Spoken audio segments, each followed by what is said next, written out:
بابا جان کی وفات کے بعد امی شدید حالات کے سبب بیمار رہنے لگیں۔ انہیں ٹی بی تھی۔ میرے 8ویں جماعت تک پہنچتے پہنچتے وہ ہمت ہار چکی تھیں۔ ان کے بعد اب میرا سب سے قریبی رشتہ خالہ کا تھا۔ وہ مجھے اپنے گھر لے آئیں۔ خالہ کا ایک ہی سپوت راحت تھا۔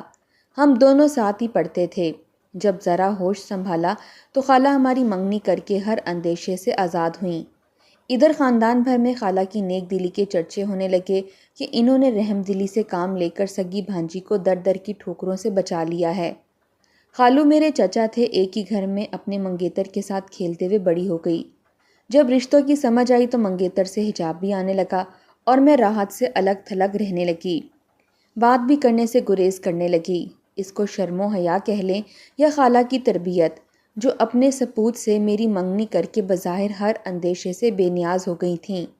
لیکن اندیشے شانت بھی ہو جائیں تو شیطان انسان کے پیچھے لگا رہتا ہے۔ جب موقع پاتا ہے وار کرنے سے نہیں چونکتا۔ بے شک میں راحت سے دوری اختیار کیے رہتی تھی، لیکن بہرحال وہ میرا منگیتر تھا، مجھے اسے لگاؤ تھا۔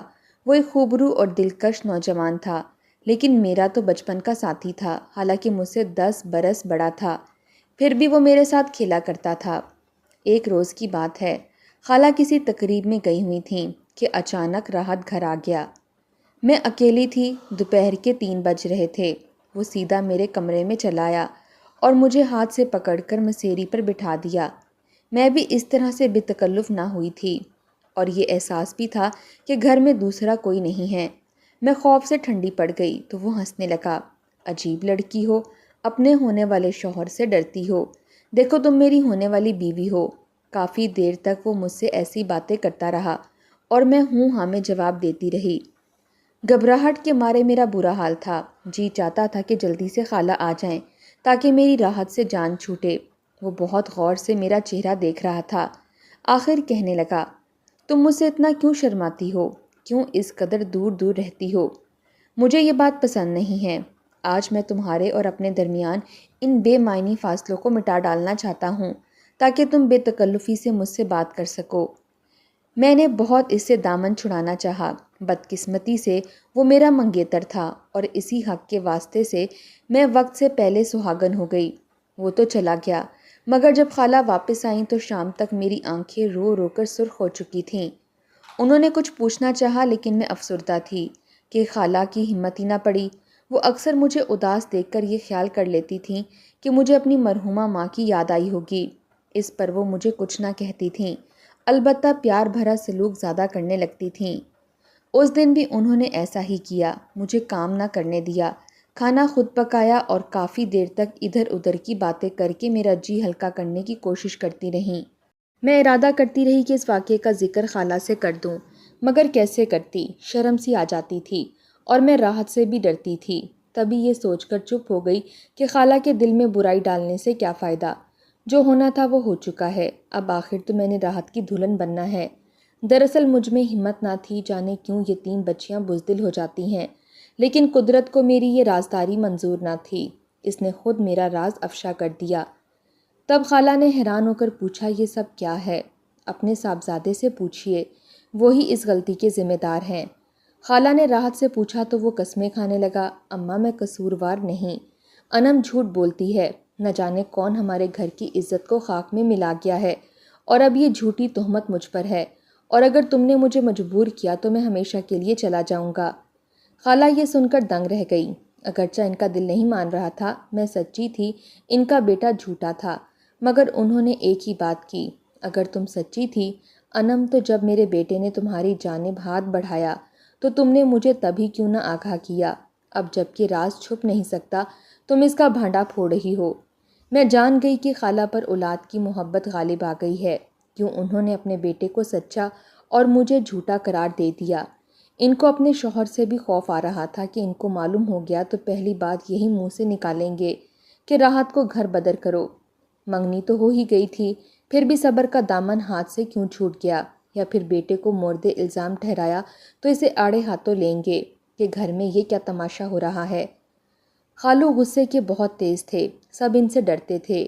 خالہ نے مجھے ہی قصوروار ٹھہرایا، یہاں تک کہہ دیا کہ وہ لڑکا ہے، تم تو لڑکی ہو، میں نے ایسی کیا غلط تربیت دی تھی کہ جو تمہارے ساتھ ہو گزری؟ مجھے کانوں کان خبر نہ کیا۔ اب تو وہی مثال تم پر صادق آئے گی کہ جس تھالی میں کھاؤ اسی میں چھید۔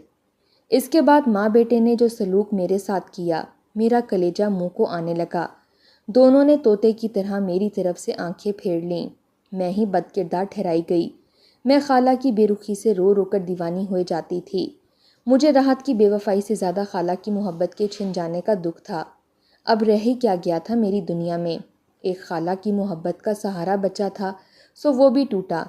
دل سے راحت کے لیے بد دعائیں نکلنے لگیں۔ سوچتی تھی کہ اگر میں پسند نہ تھی تو مجھ سے شادی نہ کرتا، منع کر دیا ہوتا، یہ سب چال چلنے کی کیا ضرورت تھی؟ بیٹے کے تیور دیکھ کر خالہ اس سے ڈر گئیں۔ صاف کہہ دیا کہ میں یہ پھندا اپنے گلے میں نہیں ڈال سکتا، شادی بعد میں ہو جائے گی، ابھی تو مجھے بہت کچھ کرنا ہے۔ اس طرح کی بے تکی باتیں کر کے مجھے بلکہ خالہ کو بھی اس نے مایوس کر دیا۔ مجبور ہو کر انہوں نے ایک لیڈی ڈاکٹر کا سہارا لیا جو ان کی رشتہ دار تھی۔ اس کو عزت ناموس کا واسطہ دیا اور بڑی مشکل سے رضامند کیا۔ یوں انہوں نے ناموسی سے تو بچا لیا، مگر ایک گناہ کبیرہ اپنے سر لے لیا۔ اس بات سے خالو کو بھی آگاہ نہ کیا۔ میری بے گناہی جانتی تھیں، پھر بھی مجھ سے پوچھا، اگر کوئی پسند ہے تو میں تمہاری اس سے شادی کر دیتی ہوں تاکہ دوبارہ ایسا واقعہ نہ ہو۔ میں کیا جواب دیتی؟ میری تو زبان پتھر کی ہو گئی تھی۔ جو ملزم تھا، ان کی ممتا نے اس کو باعزت بری کر دیا اور میں فریاد بھی نہ کر سکی۔ اب مجھے گھر میں رکھنا ان کے لیے خطرہ تھا، لہٰذا کوشش کر کے میرا رشتہ تلاش کیا اور میری شادی کر دی۔ خالو ایسا نہ چاہتے تھے مگر بیٹے کے انکار سے مجبور ہو گئے۔ سوچا تھا شوہر سہاگ رات سے نکال دیں گے، مگر ایسا کچھ نہ ہوا۔ وہ مجھے پا کر خوش ہو گئے، پیار و محبت سے پیش آئے اور بعد میں بھی بہت اچھا رکھا، ہر طرح کا سکھ اور آرام دیا۔ ان کی محبت اور تحفظ پا کر میں پچھلے داغ کو بھول گئی۔ 2 بیٹے اور 1 بیٹی ہوئی۔ اب میں خامند کے ساتھ خوش و خرم زندگی گزار رہی تھی۔ بچپن سے یتیمی کی زندگی ملی تھی۔ سوچا کرتی کہ برے دنوں کے بعد اچھے دن بھی ضرور آئیں گے۔ شادی کے بعد جو ہی یتیمی کا تکلیف دہ دور ختم ہوا، اللہ تعالیٰ نے مجھ پر رحمتوں کی بارش کر دی۔ دن سکون سے گزر رہے تھے۔ یہ میری خام خیالی تھی۔ وقت ایک سا نہیں رہتا۔ شوہر کے گھر میں میرے لیے سکھ کی گھڑیاں بہت کم تھیں۔ چونکہ خالو سگے چاچا تھے، اگرچہ انہوں نے مجھے بیٹی کی طرح رخصت کیا تھا، لیکن میری شادی کے بعد ان کو احساس ہوا کہ جو پیار ایک بیٹی کو دیا جاتا ہے، وہ ایسا پیار مجھے نہیں دے سکے۔ انہیں اپنی خفت کا تب احساس ہوا جب میں ان کے گھر سے رخصت ہو گئی تھی۔ وجہ یہ تھی کہ میں ان کی خدمت میں بھی غفلت نہ کرتی تھی، ہر وقت ان کی تابعداری کیا کرتی تھی، ان کے سارے کام بہت خلوص اور نیک نیتی سے کرتی تھی۔ الل صبح اٹھ کر چائے ان کے ہاتھ میں دینا، وقت پر ناشتہ دینا، ان کے کپڑے دھو کر استری کرنا، جوتے پالش کر کے رکھنا، یہ سب میرا فرض تھا۔ جو کام بیٹیاں بھی شاید اتنی توجہ سے نہ کرتی ہوں گی، میں کرتی تھی۔ میرے وجود سے ان کو راحت تھی۔ یہ بات اس وقت خالو کو سمجھ میں آئی جب میں ان کے گھر نہ رہی۔ خالہ اتنا خیال نہ رکھ پاتی تھیں، وہ دیر سے اٹھتی تھیں اور خالو کو جلدی کام پر جانا ہوتا تھا۔ اب وہ خود چائے تیار کر کے کام پر نکل جاتے، خالہ کو نہ جگاتے۔ ان کو وقت پر دھلے ہوئے کپڑے، وقت پر کھانا، اب ہر چیز کی تکلیف ہوئی تو انہوں نے سوچا کہ انم میرا کتنا خیال کرتی تھی اور میں نے اس کی پرواہ نہ کی۔ اپنی اس خطا کا ازالہ کرنے وہ اکثر میرے گھر آتے اور کہتے کہ بیٹی، میرا گھر تیرا، میں تمہارے باپ جیسا ہوں، لہٰذا تمہاری خیر خبر لینا میرا فرض بنتا ہے۔ عید، شب رات یا جب بھی میرے گھر آتے تو خالہ کو مجبور کرتے کہ چلو بیٹی کو لے آتے ہیں، اس کا ہمارے سوا اور تو کوئی ہے نہیں۔ بچیاں شادی کے بعد تہواروں اور تقریبات پر میکے آتی ہیں، بیچاری خود سے تو نہیں آتی، ہم ہی سے لے آتے ہیں تاکہ اسے یہ احساس تنگ نہ کرے کہ اس کا میکا نہیں ہے۔ خالو کو اندر کے معاملے کا تو علم نہیں تھا۔ خالہ آنا کانی کرتی تو ان کو برا بھلا کہتے، وہ دونوں مجھے لینے آ جاتے۔ بے شک خالہ دل سے یہی چاہتی تھی کہ میں ان کے گھر نہ آؤں تاکہ میرا سامنا ان کے بیٹے سے نہ ہو، مگر خالو کی وجہ سے مجبوراً ان کو آنا پڑتا تھا۔ میں لاکھ نہ کرتی مگر میرے شوہر جو بھلے مانس تھے، کہتے تمہارے بزرگ ہمارے گھر چل کر آتے ہیں، تمہارے والدین کی جگہ ہیں، انہوں نے تمہیں پالا پوسا ہے، محبت سے آتے ہیں، تم ان کو منع نہ کرو اور 2-4 روز کے لیے چلی جاؤ۔ اب میں بھی کیا کہتی، کیوں جانا نہیں چاہتی، جانا ہی پڑتا تھا۔ خالو کو اس بات کا دکھ تھا کہ راحت نے مجھ سے شادی سے انکار کیا تھا، ایک یتیم بچی کا دل توڑا تھا۔ وہ بیٹے سے اس وجہ سے ناخوش تھے، تبھی اور زیادہ میرا خیال کرتے تھے۔ اگرچہ میں خالہ کے گھر کم کم جاتی، بہرحال جس بات کا ڈر تھا وہ ہو کر رہی۔ ایک روز میں چھت پر کپڑے پھیلانے گئی تو راحت اوپر آ گیا۔ خالہ سو رہی تھیں اور خالو گھر پر نہ تھے۔ عید میں 2 دن باقی تھے۔ وہ آتے ہی بولا، ماضی کو کتنی جلدی فراموش کر دیا تم نے، بے وفا عورت کا اعتبار نہیں ہوتا۔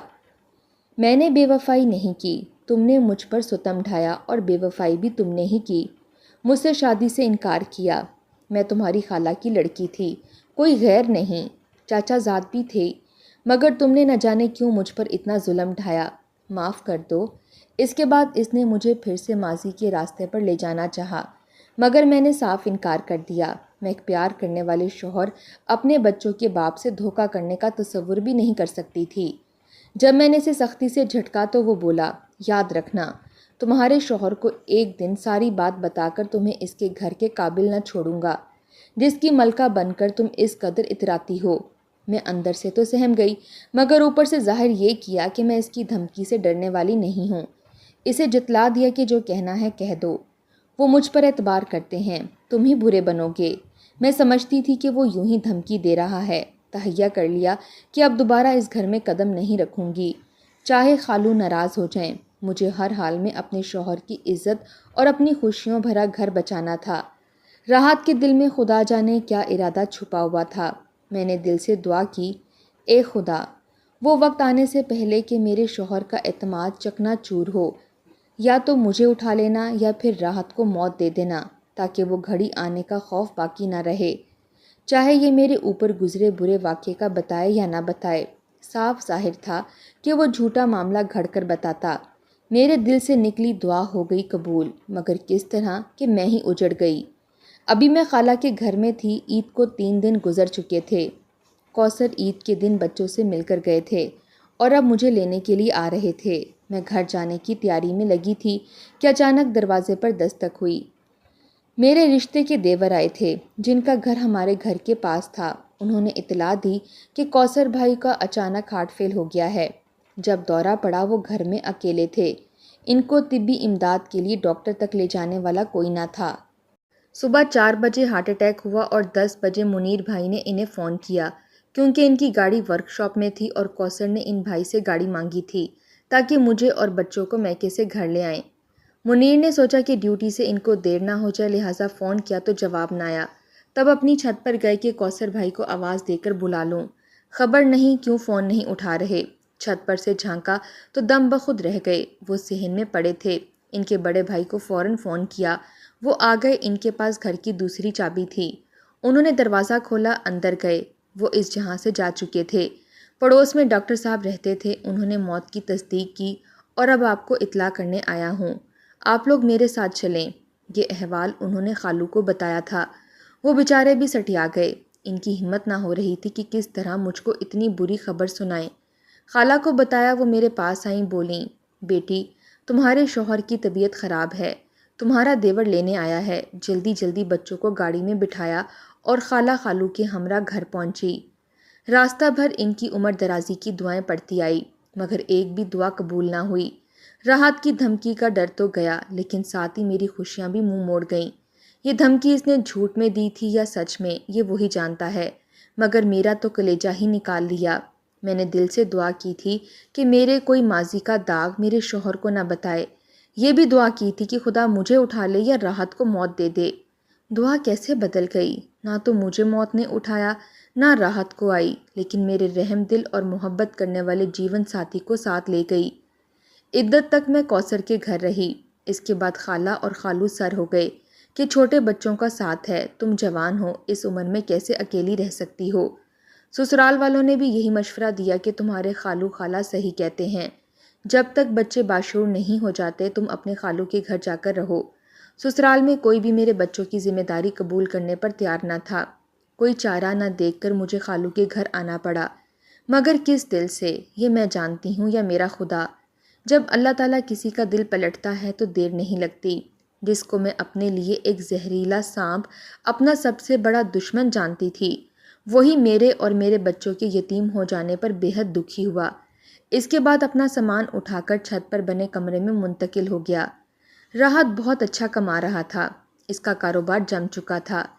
اس کے پاس پیسے روپے کی کمی نہ تھی، لیکن اس نے ابھی تک دوسری شادی نہ کی، جبکہ پہلی بیوی جو اس کی پسند سے اس گھر کی بہو بن کر آئی تھی، شادی کے سال بعد ہی طلاق لے کر چلی گئی۔ میری بیوگی میں اس نے اپنی خطا کا حق اس طرح سے ادا کیا کہ ہمارے خرچے کے لیے خالہ اور خالو کو علیحدہ رقم دینے لگا، لیکن مجھے اس بات کا علم نہ تھا۔ میں سمجھتی تھی کہ خالو ہمارا خرچہ اٹھاتے ہیں، جبکہ وہ تو اب برائے نام دکان پر جاتے تھے۔ تمام کاروبار راحت کو سونپ دیا تھا۔ اس بات کا علم مجھے بعد میں ہوا۔ مجھے بیوہ ہوئے 4 سال بیت گئے، مگر میں اس دکھ کو نہ بھلا سکی۔ ہمہ وقت افسردہ رہتی تھی۔ خالو اب بیمار رہنے لگے تھے۔ چیک اپ کرایا تو پتہ چلا کہ کینسر جیسا موذی مرض لاحق ہو چکا ہے۔ یہ بڑی دکھ دینے والی خبر تھی۔ ایک روز خالو میرے پاس آئے اور کہا، بیٹی میری ایک بات مانو گی؟ کیوں نہیں خالو جی، آپ کی ہر بات مانوں گی۔ آپ ایسا کیوں کہہ رہے ہیں؟ اس لیے بیٹی کہ مجھے جان لیوا مرض لاحق ہو گیا ہے، اور تمہاری خالہ کی صحت بھی اب پہلے جیسی نہیں رہی۔ موت تو ہر ایک کے ساتھ ہے، ہمارے بعد تمہارے اور تمہارے بچوں کا کیا ہوگا، یہی سوچ کر ہم دونوں پریشان رہتے ہیں۔ بیٹی میری بات مانو، تم راحت سے نکاح کر لو۔ اگر تم راضی ہو جاؤ تو تم اور تمہارے بچے محفوظ ہو جائیں گے، در در بھٹکنے سے بچ جائیں گے۔ اپنے بچوں کے بہتر مستقبل کی خاطر راضی ہو جاؤ، ہم تم کو بہو بنائیں گے، میں تبھی سکون سے مر سکوں گا۔ میرے گمان میں بھی نہ تھا کہ خالو اچانک ایسی بات کہہ دیں گے۔ میں نے کہا، آپ میرے لیے والد کا درجہ رکھتے ہیں، لیکن اب یہ ممکن نہیں ہے۔ کبھی راحت کے ساتھ جس نے بچپن کی منگنی کو توڑا اور خود شادی سے انکار کیا، بھلا اب جب کہ میں بیوہ اور 3 بچوں کی ماں ہوں کیسے نکاح کر سکتا ہے؟ اس نے اصرار کیا ہے، اب وہ دل سے پچھتاتا ہے اپنی غلطی پر کہ تم کو کیوں ٹھکرایا۔ اللہ نے اسے اس کی سزا دے دی۔ جس لڑکی سے محبت کی شادی کی اور چاہت سے بیوی بنایا، اسی نے وفا نہ کی۔ اس کی بے وفائی کو جھیلنے کے درد نے اسے یہ سوچنے پر مجبور کر دیا کہ بے وفائی سہنے کی تکلیف کتنی ہوتی ہے۔ خالو کی زبان سے یہ سب سن کر میں دنگ رہ گئی، لیکن میرا دل نہیں مانتا تھا۔ جبکہ راحت میرے بچوں کا بہت خیال رکھتا تھا، ان کو گھمانے پھرانے لے جاتا، ان کے لیے ہر شے لے کر آتا، لیکن ہم دونوں آپس میں کلام نہ کرتے تھے۔ بالآخر اس نے جب میرے پیروں پر ہاتھ رکھ کر معافی مانگی تو میں نے بھی سوچا کہ خالو سچ کہتے ہیں، ان کے بعد میرا کیا ہوگا؟ میرے بچوں کا کون سہارا بنے گا؟ راحت سہارا بنا بھی تو دنیا ہم کو ایک ساتھ رہنے نہ دے گی۔ بچوں کی بھلائی تو اسی میں تھی کہ میں راحت کو معاف کر دیتی اور جس گھر نے مجھ کو یتیمی میں پناہ دی تھی، ان سے ان کو محروم نہ ہونے دیتی۔ بہت غور و فکر کے بعد میں نے خالو خالہ کی بات مان لی اور یوں ایک بار پھر اسی گھر کا حصہ بن گئی جس گھر میں بچپن گزارا تھا۔ 3 ماہ بعد ہی خالو کی وفات ہو گئی۔ اب خالہ، میں اور میرے بچے راحت کی ذمہ داری بن گئے تھے۔ اس نے ہمیں ایسن طریقے سے رکھا کہ میں پچھلے سارے غم بھلانے پر مجبور ہو گئی۔ کبھی کبھی یہ شکوہ ضرور میرے لبوں پر آ جاتا کہ راحت، اگر تم نے مجھ سے شادی کرنا ہی تھی تو وقت پر کیوں نہ کی، کیوں مجھے اتنا دکھ دیا اور بیچ منجھدار میں چھوڑ دیا۔ ایک روز اس نے جواب دے ہی دیا، انسان سے بھول ہو جاتی ہے اور وہ غلط فیصلہ کر بیٹھتا ہے۔ دراصل میں نے اپنے دوست کو ساری بات بتا کر مشورہ لیا تھا۔ اس نے کہا کہ اب تم ہرگز یہ شادی مت کرنا، ورنہ لوگ تمہاری بیوی اور اولاد پر انگلیاں اٹھائیں گے، کیونکہ تمہاری منگیتر نے واقعے کے 5 ماہ گزرنے کے بعد انہونی سے پردہ اٹھایا۔ اگر وہ پہلے اس بات سے تمہاری والدہ کو آگاہ کر دیتی تو غلطی پر پردہ پڑ جاتا، لیکن اب اسے چھپایا نہ جا سکے گا اور سارا خاندان تم لوگوں پر تھو تھو کرے گا۔ بس میں نے اپنے ذہن سے نہ سوچا اور تم کو بیچ منجھدار میں چھوڑ دیا، مگر تمہاری شادی کے بعد بہت پچھتایا، اور یہی پچھتاوا دوزخ کی آگ بن کر میرے وجود کو جلاتا رہتا تھا۔ مجھے کسی پل چین نہ آتا تھا۔ صد شکر کہ تم مل گئی ہو تو سکون ملا ہے۔ انسان جب راہ راست پر آ جاتا ہے تو اسے واقعی سکون مل جاتا ہے۔ اب تو میں تم کو چھوڑنے کا تصور بھی نہیں کر سکتا۔